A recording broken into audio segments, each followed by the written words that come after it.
Right, so we've got boss bitch here, Fliss. I shouldn't really say bitch. We've got boss lady, Fliss here today. I'm gonna take her through learning how to do the snatch. She's never done this before.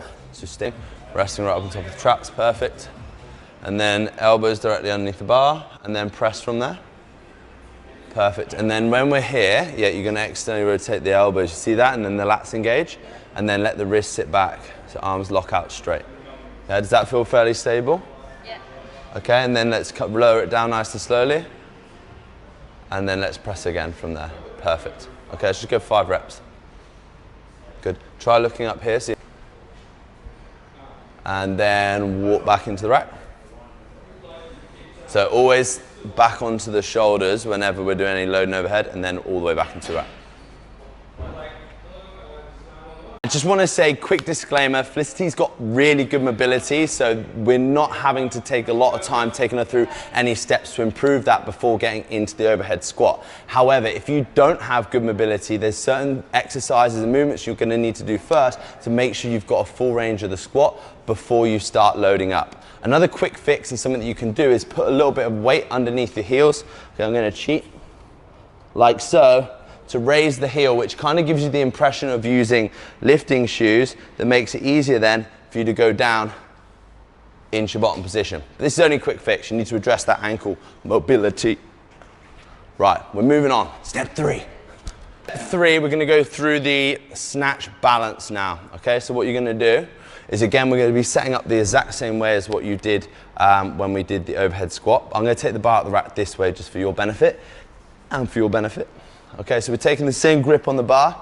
Bar's resting right up on top of the traps, and we're going to start with the feet inside shoulder width this time, elbows directly underneath, and we're focusing a little bit higher than you've been currently. You're looking down a little bit when you're doing it. That's it, and then we're moving to 1 foot outside shoulder. There you go. See, that's good depth. But look up here now. You see this little mark on the wall? Focus on that. Perfect.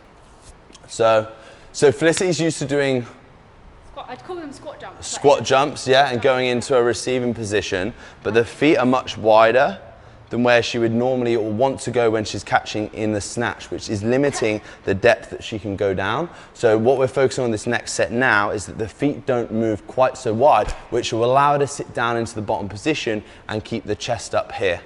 Okay, so that'll be a common problem for a lot of people that are learning snatch, having already had a training background. That's it, chest up. 1 more.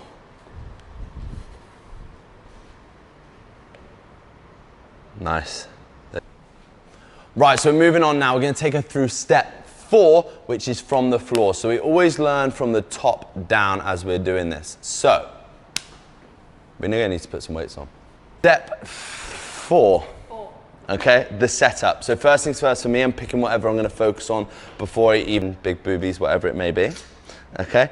Feet, always easy way to know where to put them is just be whatever you would be if you were going to jump as high as you can. Yeah. Okay, and then we're going to turn the toes out very slightly in the set position.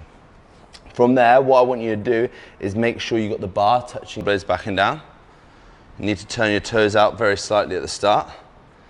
That's it. And then what we're looking from the side is the knees and arms are in line, so you need to bring your bum up very slightly. There you go, so your shoulders are directly over the bar. Perfect. You feel the burn? Okay, and relax. Good. Pull.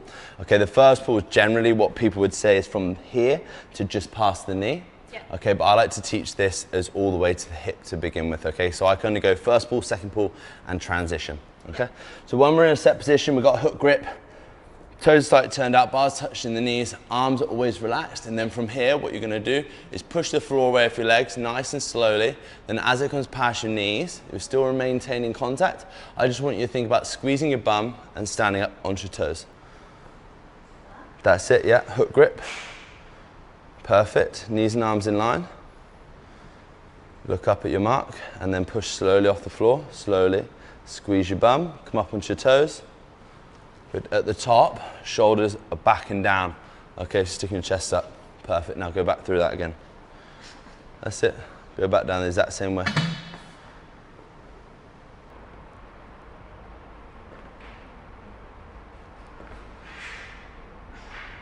One more.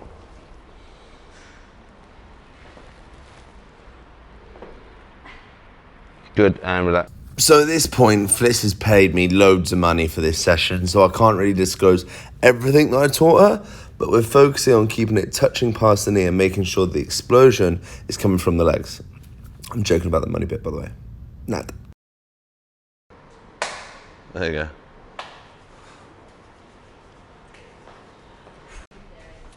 Right, so now we've got the jumping catch going down. We need to put the bar in the same position as what it's going to be when we're lifting from the floor. Okay, so this time what you're going to do is we're going to be starting at waist height. It's just a slight progression of what we just did. Shoulders back and down, but this time you're going to be lowering all the way down to your start position, coming back past the knee, mid-thigh, jump. And then you're going to be going back down again, past the knee, to start position, back past the knee, jump, and catch. But you hear how my feet landed? That's how solid I want you to see sound. Okay. So here I'm using the PVC pipe or broomstick here to teach Fliss the tracking of the bar. So you always want to think about keeping the elbows higher than the hands so the bar stays close to the body.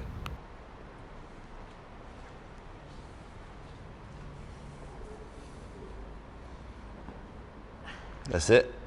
Even if it feels a little bit wobbly, make sure you finish the rep. And hold, and stand up. Good, one more. Right, until you get to mid-thigh, and make sure you're pushing through this part of your foot like you would do when you're jumping. You feel the weight a little bit too much in the heels. That's no good, yeah? Okay. You've got to be here. Am I lifting my toes up as well? Yeah, because the weight's shifting in the heels, so think about where you would be if you were jumping. Okay. Yeah, 2.5. 25, yeah. 25. So it's just killed that full jump into the catch position that we just went over there, going all the way down to a normal start position. We always practice if you've got an empty bar from the waist down, so you're drilling the eccentric phase of the movement. Now we've got the weights on. I'm still gonna get her to work from the hip just to get, because that's what she's used to, but then over a period of time, we'll transition out of working from the hip down and starting just from the floor. Watch this. Let's go. Same thing. I forgot to say as well, if you feel like you're gonna miss it, fucking throw the weights. Backwards. If it's gonna, you feel like you lost balance, just throw the weights, okay? You're more valuable than these. That was fucking really good, actually. Boom. Turn your toes out. This time a little bit more. Yeah, bring your feet a little bit closer. Turn the toes out. Turn them out. Yeah, you need to get used to that. Big chest. Slowly down. Jump. Good. Aggressive. Jump. That's it. And up, up, up. Hold. Down. Woo! That's sick. That is sick. Well done. Good. Have a rest. Get some chalk. There you go. Good. And down. Good. All right, so that's it. I taught Fliss how to do a snatch. That took us 20 minutes. She absolutely killed it. But like I said, it was really helpful that she already had good mobility first, which meant the learning process really easy. So I want to ask Fliss, what did you find the hardest and what was the most helpful tip? The hardest was to keep my arms backwards instead of in front of my head. Yeah, so over the crown of the head. And what was the one? And what was the most helpful tip? What did you find if you were going to tell someone else who's just about to learn, what would be your biggest tip? Be patient. Don't rush it. Don't try and rush. I was doing it and I knew I was doing it and I was getting annoyed at myself that I was doing it. So be patient and you'll get there. Sick. Thank you very much. Good session. Boom.